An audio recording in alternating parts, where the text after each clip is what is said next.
क्या आप जानते हैं कि आपकी आजादी और गरिमा की सुरक्षा किसने की है? भारतीय संविधान का अनुच्छेद 23 आपके मौलिक अधिकारों की गारंटी देता है।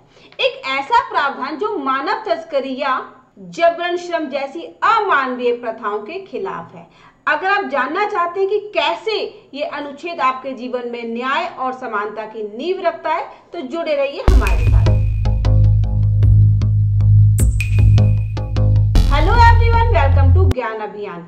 आज हम बात करेंगे भारतीय संविधान के बहुत ही महत्वपूर्ण अनुच्छेद 23 की। यह अनुच्छेद हमारे संविधान में मानवीय गरिमा और स्वतंत्रता की रक्षा करने के लिए बनाया गया है। तो आइए विस्तार से समझते हैं कि अनुच्छेद 23 है क्या और इसके कौन कौन से भाग है, ये हमारे समाज में कैसे योगदान देता है। अनुच्छेद 23 का परिचय। भारतीय संविधान का अनुच्छेद 23 मानव तस्करी, जबरन श्रम और भयानक प्रथाओं के खिलाफ एक कड़ा प्रावधान है। यह अनुच्छेद विशेष रूप से उन गतिविधियों पर रोक लगाता है जिनमें किसी व्यक्ति को उसकी मर्जी के विरुद्ध जबरदस्ती या धोखे से किसी शारीरिक या मानसिक श्रम में लगाया जाए। यह हमारा यह संदेश है कि हर व्यक्ति को गरिमा, स्वतंत्रता और मानवीय अधिकार प्राप्त है। अनुच्छेद 23 के प्रमुख भाग। मानव तस्करी पर प्रतिबंध। अनुच्छेद 23 के तहत किसी भी व्यक्ति को जबरदस्ती या धोखे से एक स्थान से दूसरे स्थान पर ले जाना, बेचने खरीदने के लिए प्रेरित करना या उसके साथ इस तरह का कोई भी अनुचित व्यवहार करना गैर कानूनी है। यह प्रावधान विशेष रूप से उन लोगों की सुरक्षा करता है जिन्हें अत्यधिक शोषण का सामना करना पड़ता है। जबरन श्रम पर रोक।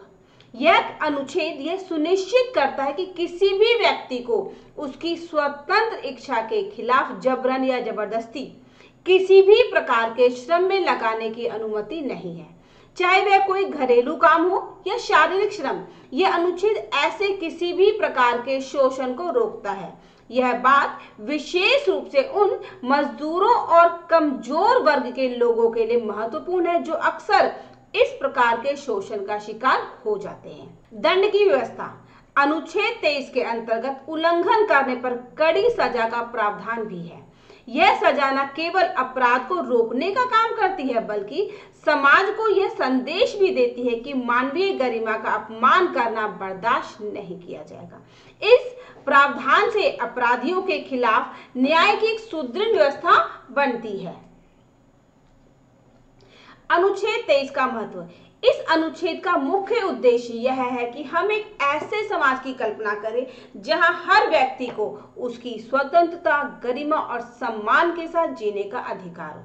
यहाँ कुछ बिंदु हैं जो इसके महत्व को दर्शाते हैं, जिसमें कि पहला है मानव अधिकार की सुरक्षा। अनुच्छेद 23 न केवल हमारे मौलिक अधिकारों की रक्षा करता है बल्कि ये सुनिश्चित करता है कि कोई भी व्यक्ति जबरदस्ती या शोषण का शिकार न बने। यह प्रावधान हमारे समाज में मानवता के मूल्यों को स्थापित करता है। सामाजिक न्याय का संवैधानिक आधार। जब किसी भी व्यक्ति को जबरन श्रम में लगाया जाता है या उसकी आजादी छीन ली जाती है, तब यह न केवल उसके व्यक्तिगत अधिकारों का उल्लंघन होता है बल्कि समाज में अन्याय का भी कारण बनता है। अनुच्छेद 23 सामाजिक न्याय के आधार को मजबूत करता है और यह सुनिश्चित करता है कि कानून सभी के लिए समान रूप से लागू हो। अपराध निवारण में सहायक। जब कानून में स्पष्ट रूप से यह उल्लेख होता है कि मानव तस्करी, जबरन श्रम या किसी भी प्रकार के शोषण को रोकने के लिए कड़ी सजा निर्धारित की गई है, तो यह अपराधियों के लिए एक मजबूत चेतावनी बन जाता है। इससे अपराध कम होते हैं और समाज में शांति और व्यवस्था बनी रहती है। अनुच्छेद 23 और हमारे समाज पर प्रभाव। इस अनुच्छेद का प्रभाव सिर्फ कानूनी सीमाओं तक ही सीमित नहीं है बल्कि यह हमारे सामाजिक ढांचे में भी गहराई से जुड़ा हुआ है। आज के समय में जब वैश्विक स्तर पर मानव तस्करी और जबरन श्रम के मामले बढ़ते जा रहे हैं, अनुच्छेद 23 हमें यह याद दिलाता है कि हम ऐसी प्रथाओं के खिलाफ सख्त खड़े हैं। यह अनुच्छेद हमें एकजुट होकर इस लड़ाई में शामिल होने का संदेश देता है ताकि हम अपने समाज को और अधिक न्यायपूर्ण और मानवतावादी बना सकें। अब हम कुछ बहुविकल्पी प्रश्न करेंगे और जानेंगे कि हमने कितना सीखा। भारतीय संविधान का अनुच्छेद 23 मुख्य रूप से किस प्रकार की प्रथाओं पर रोक लगाता है? इसका सही जवाब है ऑप्शन डी, मानव तस्करी और जबरन श्रम। अनुच्छेद 23 के अंतर्गत किस प्रकार का श्रम जबरन किया जाना गैर कानूनी माना गया है?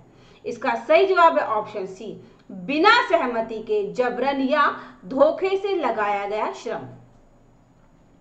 अनुच्छेद 23 का प्रमुख उद्देश्य क्या है? इसका सही जवाब है ऑप्शन सी, मानव गरिमा और स्वतंत्रता की सुरक्षा। किस समूह की सुरक्षा हेतु अनुच्छेद 23 विशेष रूप से महत्वपूर्ण माना जाता है? इसका सही जवाब है ऑप्शन बी, कमजोर और हाशिए पर पड़े वर्ग। अनुच्छेद 23 के उल्लंघन पर क्या प्रावधान है? इसका सही जवाब है ऑप्शन सी, कड़ी सजा और दंड। अनुच्छेद 23 के अंतर्गत आने वाले अपराधों में निम्नलिखित में से कौन सा शामिल नहीं है?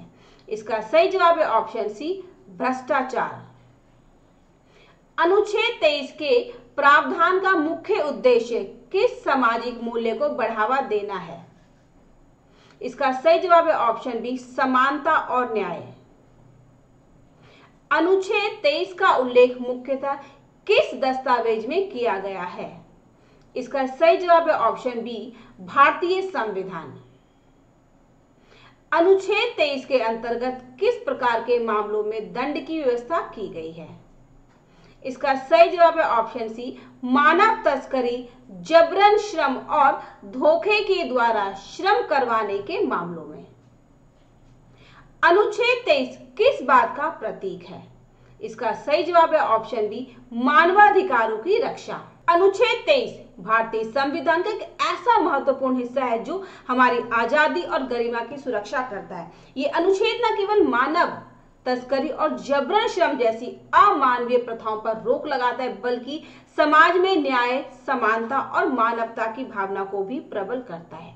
हमारे देश के संविधान ने इस अनुच्छेद के माध्यम से यह संदेश दिया है कि कोई भी व्यक्ति जबरन श्रम में नहीं फंस सकता, ना ही किसी भी प्रकार के शोषण का शिकार हो सकता है। इसलिए हमें इस संवैधानिक प्रावधान के महत्व को समझते हुए इसे अपने जीवन में अपनाना चाहिए और समाज में एक सकारात्मक बदलाव लाने की दिशा में काम करना चाहिए। तो अगर आपको ये जानकर ये वीडियो अच्छा लगा है तो इसे लाइक करें, शेयर करें और चैनल को सब्सक्राइब करना ना भूलें। बेल आइकन दबाएं ताकि हमारी अगली वीडियो की जानकारी आपको मिल सके। ये हमारा QR कोड है, इसको स्कैन करके आप अपने ज्ञान अभियान चैनल को सपोर्ट कर सकते हैं। तो मिलते हैं एक नई वीडियो में नई जानकारी के साथ।